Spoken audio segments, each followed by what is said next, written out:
ఒక టీచర్ తన స్టూడెంట్తో ఇలా అన్నదంట, అరే రవి, సమానత్వం అంటే ఏంటో ఉదాహరణ చెప్పరా అని. అప్పుడు ఆ స్టూడెంట్ ఏమన్నాడంటే, ఏమీ లేదు మేడం, మీరు బుక్ చూసి పాఠాలు చెప్తారు కదా, మాకు కూడా ఎగ్జామ్స్ బుక్ చూసి రాయిస్తే అదే సమానత్వం అన్నాడంట. మేడంకి కళ్ళు తిరిగాయి కదూ.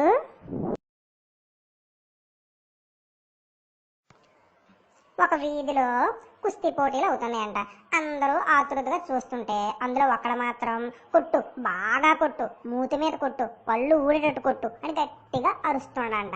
అప్పుడు పక్కవాడు చూసి, ఏమయ్యా అందరం చూస్తున్నాం కదా, నువ్వు ఎందుకయ్యా అలా అరుస్తున్నావు అని ప్రశ్నించాడంట. అప్పుడు ఆ వ్యక్తి అన్నాడు, ఏమీ లేదండి, నేను పక్క వీధిలో పళ్ళ డాక్టర్ని, నాకు అస్సలు పేషెంట్లు దొరకట్లేదు, వీళ్ళు కొట్టుకుంటే పళ్ళు ఊడితే నా దగ్గరకు వస్తారని, నా వ్యాపారం బాగుంటుందని ఆశపడుతున్నాను అని. ఒక బ్యాంక్ మేనేజరు పాలవాడితో ఇలా అంటున్నాడు, ఏమయ్యా నీకు బ్యాంక్ లోన్ ఇప్పించాను కదా, నాకేమైనా స్పెషల్గా పాలు ఏమైనా పోస్తున్నావా అని ప్రశ్నించాడంట. అప్పుడు పాలవాడు అన్నాడు, ఏమేంటి లేదండి, అందరికీ మున్సిపల్ వాటర్ కలిపేసి పోస్తాను, మీకు మినరల్ వాటర్ కలిపేసి పోస్తాను అంతే తేడా అన్నాడంట. డాక్టర్కి చుక్కలు చూపించాడు కదా. ఇద్దరు దొంగలు ఇలా మాట్లాడుకుంటున్నారు, ఏరా సుబ్బు, నీ దొంగతనం బిజినెస్ ఎలా ఉందిరా, ఏమి చెప్పమంటావురా, శీతాకాలం రావడం వల్ల అందరూ జోబీలో చేయిలు పట్టుకొని తిరుగుతున్నారు చలికి, ఇంకా నీ జోబీలు ఎలా కత్తరిస్తానరా బాబు అని వాపోయాడంటే ఒక దొంగ.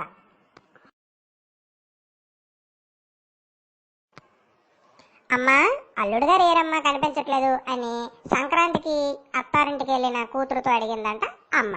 అయితే ఏమీ లేదమ్మా, మా ఇద్దరికి గొడవైంది, అల్లుడు గారు వాళ్ళ పుట్టింటికి వెళ్ళిపోయాడు అని సమాధానం ఇచ్చిందంట కూతురు. ఫోన్లే, నాకు పండగ కట్నం తప్పింది అని సంతోషించిందట అత్త.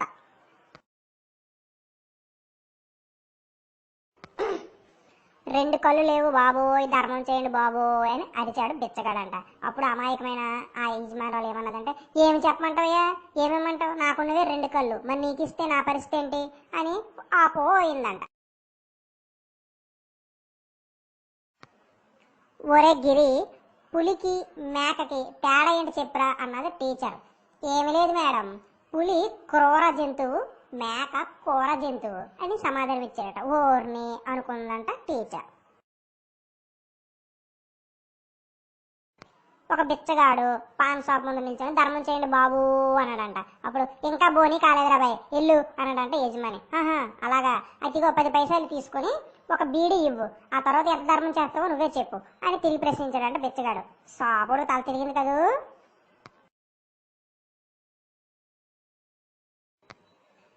పచ్చబొట్టేసిన కాకి రెట్టేసిన ఆవు పేడేసిన పేడ పిడకేసిన పిడక పొయ్యిలోన పెట్టేసిన మంట వచ్చేసి వంట చేసి